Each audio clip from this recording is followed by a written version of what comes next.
Hej med jer. Vi skal begynde at undersøge, hvad der er inde i vores elektroniske apparater, og hvad det er lavet af, og hvad det kan bruges til. Her er et billede af min DVD-afspiller, som jeg har startet med at skille ad. Det første, man får øje på, det er sådan nogle printeplader med dimser på. Der er også et display, hvor man kan skrive tal. Det er nok der, hvor den har skrevet, hvad klokken er. Og prøv at se der. Der er nogle spoler, der er omviklet med noget kobbertråd. Det kan man se, fordi det er sådan helt orange.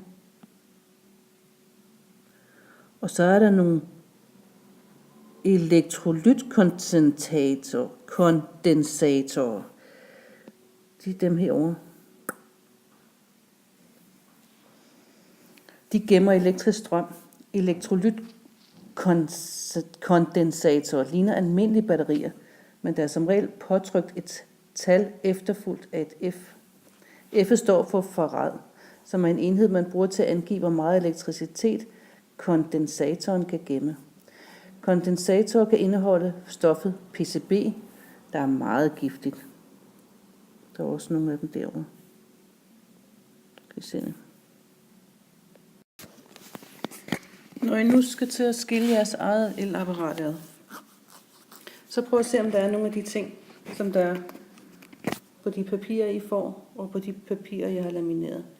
Og sorter tingene, så de ligger i de rigtige kasser. Husk at tage billeder og film, så I kan bagefter aflevere en bog eller en film til mig.